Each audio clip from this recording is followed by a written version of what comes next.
동역자 여러분 안녕하십니까? 오늘은 지난 시간에 이어서 창세기 17장 두 번째 공부하는 시간입니다. 지난 시간에 하나님께서 아브라함에게 언약을 굳세게 세워주시면서 두 가지 증표를 주셨습니다. 하나는 아브라함의 이름을 아브라함으로 바꿔주신 것이고, 또 다른 하나는 할례라고 하는 그 표시를 주신 것입니다. 오늘은 특별히 할례에 대하여 집중해서 나누도록 하겠습니다. 하나님께서 아브라함에게 말씀하시기를 내가 내 언약을 나와 너 및 내 대대 후손 사이에 세워서 영원한 언약을 삼고 너와 내 후손의 하나님이 되리라 라고 말씀하십니다. 그래서 이 내 언약을 너뿐만 아니라 내 후손도 대대로 지키게 하겠다는 것입니다. 바로 그 증표로 할례를 주십니다. 너와뿐만 아니라 내 언약 안에 있는 모든 너와 내 후손들은 할례를 받으라고 합니다. 그 할례는 뭡니까? 11절에 보니까 포피를 베어버리는 것입니다. 이것이 언약의 표징이라고 합니다. 또 13절에는 이렇게 표현이 나옵니다. 너희 집에 있는 모든 자들은 다 할례를 받아야 하리니 내 언약이 너희 살에 있어 영원한 언약이 되려니와 할례를 받지 아니한 남자 곧 포피를 베지 아니한 자는 내 백성 중에서 끊어지리니 그가 내 언약을 배반하였습니다. 할례의 의미를 두 가지 강조점이 있도록 설명을 하십니다. 첫째는 포피를 베어버리라고 합니다.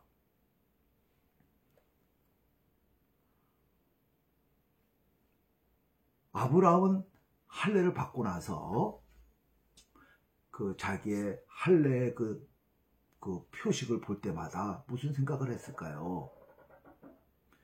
과거 하나님의 언약을 충분히 신뢰하지 못하고 육체의 방법으로 아들을 낳지 않습니까? 하나님께서 포피를 제거해버리라 그러죠. 육신의 방법을 제거해버리라는 거죠.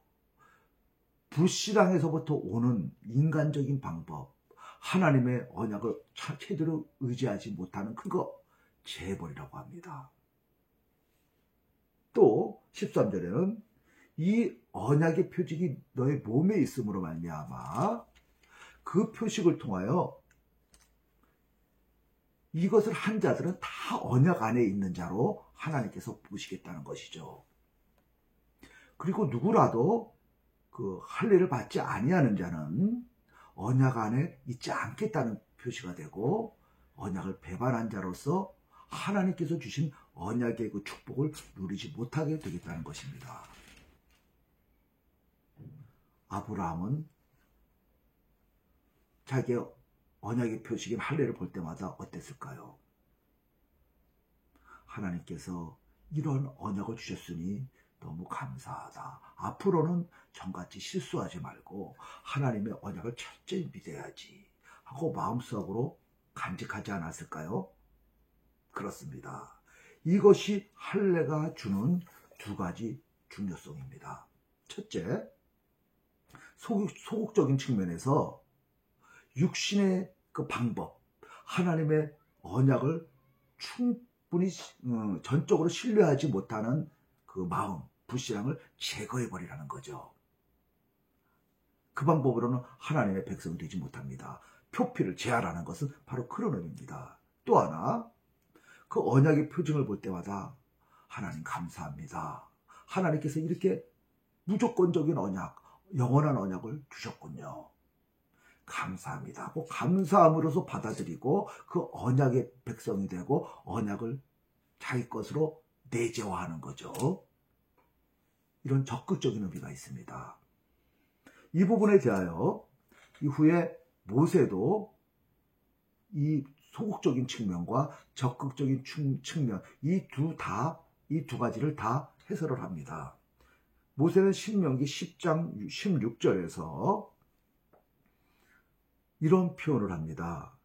너희는 마음의 할례를 행하고 다시는 목을 곧게 하지 말라. 마음의 할례를 행하려고 라는 이 표현을 원어로 보니까 마음의 포피를 제하여버리고 입니다. 다시 목을 곧게 하지 말라. 목을 곧게 했다는 것은 하나님께 대항하고 불신앙했다는 것이죠. 이렇게 하지 말라는 것입니다. 이 표현을 하면서 이러한 권면을 하면서 할례라는 단어를 사용합니다. 포피를 제하라는 거죠. 그 할례의 의미가 포피를 제한다는 의미, 할례의 의미가 소극적인 측면으로 불신앙하지 말라는 의미로 쓰여진 것입니다. 또 모세는 이 할례의 의미를 적극적인 측면으로도 사용합니다. 신명기 30장 6절에 보니까 이렇게 말합니다.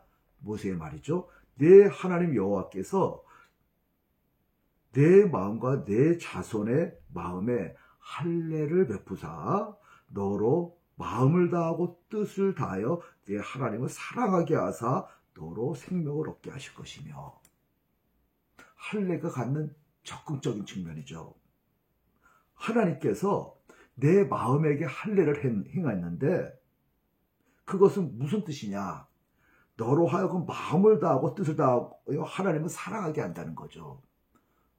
방금 말씀드린 것처럼 아브라함이 그 할례의 자국을 볼 때마다 하나님께서 제게 무조건적인 은혜를 주셨네요.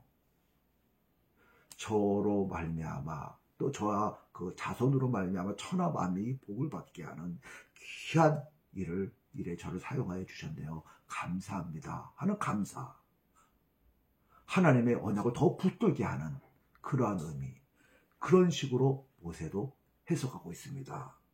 할례를 그렇게 사용하는 거죠. 마음의 할례를 베푸사, 마음 스스로, 자기 스스로 마음을 다하고 뜻을 다하여 하나님을 사랑하게 만든다는 거죠. 그 목적이 뭡니까? 생명을 얻게 하시는 것이다 라고 말합니다. 원래 하나님께서 아브라함에게 주신 축복의 핵심이 뭡니까? 아브라함은 후손 중에 오실 메시아를 통하여 천하 만민이 복을 받는 것, 생명을 얻는 것 아닙니까? 그렇습니다. 이처럼 모세도 할례라는 이 단어를 사용하면서 소극적인 측면과 적극적인 측면을 다 이해하고 그렇게 자기 백성들에게 해설을 합니다. 후에 선지자 예레미야도 이렇게 해설을 합니다. 하나는 소극적인 측면으로, 하나는 적극적인 측면으로 할례라는 단어를 사용하면서 설명을 합니다. 예레미야서 4장 4절에 보니까 이런 말씀이 나오죠. 유다인과 예루살렘 주민들아, 너희는 스스로 할례를 행하여 너희 마음의 가죽을 베고 나 여호와께 속하라. 이스라엘 백성들이 여호와에 속하지 않고 있어요. 온갖 죄를 짓고 있습니다. 육신의 방법으로 모든 걸 하려고 그래요. 하나님의 언약이 들어오지 않으려고 그래요. 그러니까 하나님께서 말씀하시는 거죠. 스스로 마음을 할례를 행하되 마음의 가죽을 베어버리라는 거죠. 육신의 정욕을 베어해버리라는 거죠. 불신앙을 없애버리라는 거죠. 할례가 갖는 그 소극적 의미를 사용하고 있습니다. 또한 할례가 갖는 그 적극적인 의미, 하나님의 언약에 들어가서 그 풍성한 그 축복을 누리는 의미로 사용하여 할례라는 단어를 씁니다. 예레미야서 31장 31절 이하를 보면 이런 말씀이 나옵니다. 여호와의 말씀이니라. 보라, 날이 이르리니 내가 이스라엘 집과 유다 집에 새 언약을 맺으리라. 새 언약이라는 표현이 나오죠. 그러면서 33절에 보니까 이런 말씀이 나와요. 그러나 그날 후에 내가 이스라엘 집과 맺을 언약은 이러하니 내가 나의 법을 그들의 속에 두고 그들의 마음에 기록하여 나는 그들의 하나님이 되고 그들은 내 백성이 될 것이다 라고 말합니다. 창세기 17장에서 하나님께서 할례 그 언약의 표징을 살에 두어서 영원한 언약이 되게 했다고 그랬잖아요. 그런데 그 본래의 목적은 몸의 겉에만 있는 것이 아니라 그 내재화한다 그랬죠. 진짜 그들의 몸 안에 있는 거죠. 그들의 그 정체성 안에 있는 것이죠. 그렇게 하시겠다고 합니다. 나의 법을 그들 속에 두고 그들의 마음에 기록해서 나는 그들의 하나님, 그들은 내 백성. 하나님께서 본래 아브라함을 택해서부터 하고자 하셨던 아브라함 자손, 하나님의 백성이 되게 하시는 그 일을 하나님께서 하시겠다고 합니다. 바로 이 말씀을 하시면서 그 할례의 의미를 사용하고 있죠. 할례의 적극적인 측면입니다.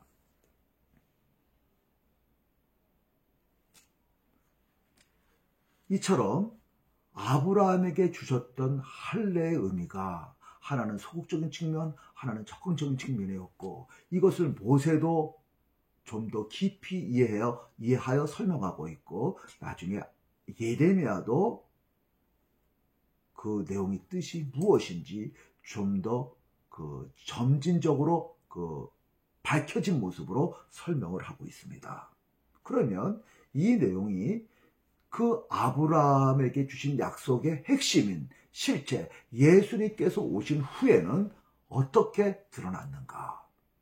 우리가 밝혀봐야 되겠죠? 그렇습니다. 바울이 바로 이 할례의 의미를 깊이 생각했습니다. 그 뜻이 무엇인지 깨닫고 서신서에 기록하고 있습니다. 골로새서 2장 11절 12절에 그것이 잘 드러납니다. 또 그 안에서 너희가 손으로 하지 아니한 할례를 받았으니, 골로새서 그 교인들은 이방인들이죠. 그들은 할례 받지 않았습니다. 그러나 그들은 예수 믿은 자이고 구원받은 그들은 할례를 받았다고 합니다. 어떤 할례냐? 손으로 하지 아니한 그러한 할례를 받았다고 합니다. 근데 그 할례가 무엇이냐? 곧 육의 몸을 벗는 것이요. 창세기 17장 11절에서 아브라함에게 말씀할 때 포피를 재버리라고 하지 않습니까? 포피를 재버리는 거, 육신을 제거해버리는 거. 그처럼 예수 믿은 이방인인 골로새 교인들이 할례를 받았는데 그것은 육의 몸을 벗는 것이었다고 말합니다. 그것이 또한 그리스도의 할례라고 합니다. 예수 믿는 자들은 육의 몸을 벗어버린 자들이고, 손으로 하지 아니한 할례, 그리스도의 할례를 받았다고 바울은 선포합니다. 그리고 그리스도의 할례가 사람들이 보기에 드러나는 방식으로는 어떻게 행해지느냐? 바로 세례라고 말을 합니다. 12절에서 보니까 너희가 세례로 그리스도와 함께 장사되고, 육의 몸이 죽었다는 것입니다. 세례라는 것, 물속에 들어간다는 것은 내 이전의 사람이, 이전의 정체성이 죽었다는 거죠. 육의 몸이 죽었다는 것입니다. 표피를 제거했다는 것입니다. 육의 몸을 벗었다는 것이죠. 이제 죽었어요. 물속에서 나온다는 것은 무슨 뜻입니까?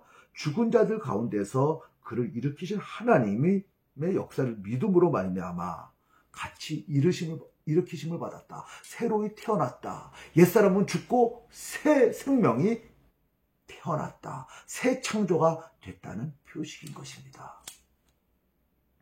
그리고 그들에게는 성령이 내주합니다. 하나님의 법이 그들의 속에 있는 것이죠.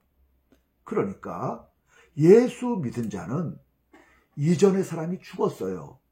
표피를 제해버렸어요. 육의 몸을 벗었어요. 그걸로 끝난 것이 아니라 새로운 사람이 살아났습니다.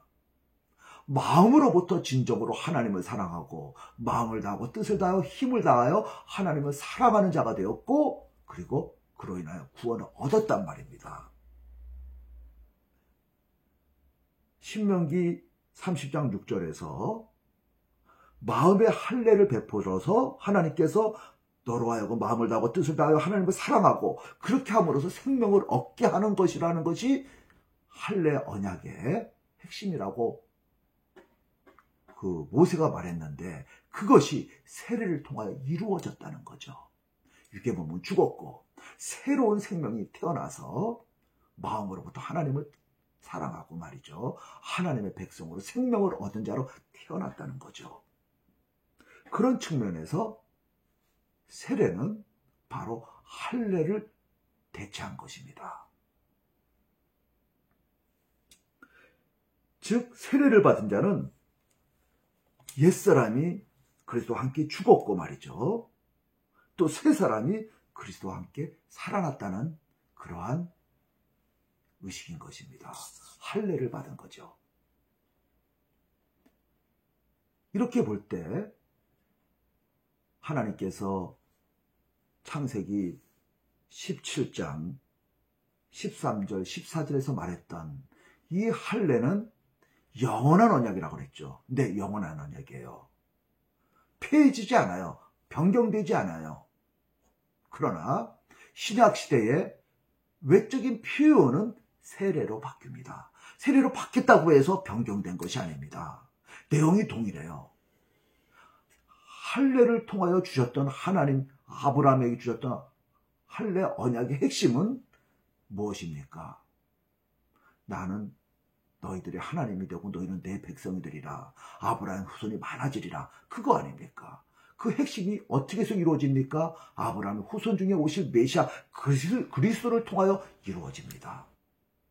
핵심이 메시아예요. 그리스도예요. 신약에서도 핵심은 똑같아요. 그리스도입니다. 그가 오셨어요. 오심으로 그를 믿는 자들은 그와 함께 세례를 받음으로 죽었고 다시 함께 살아났습니다.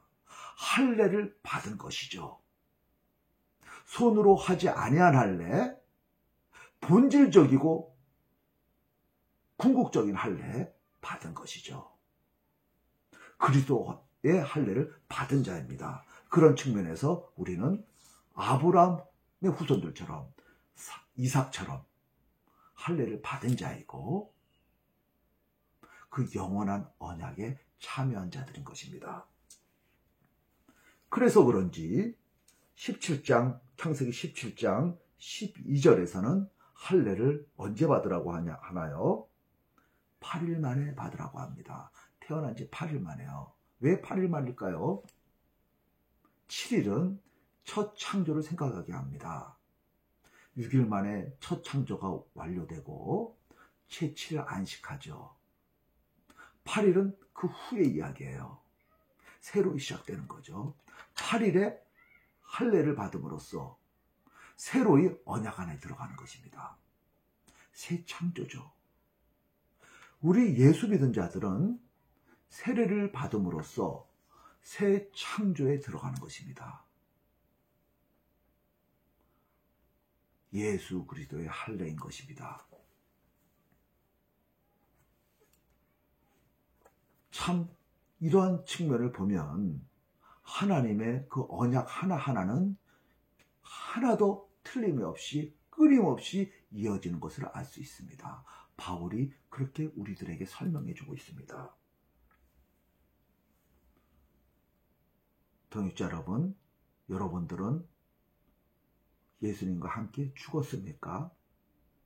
육신의 포피를 제하여 버렸습니까?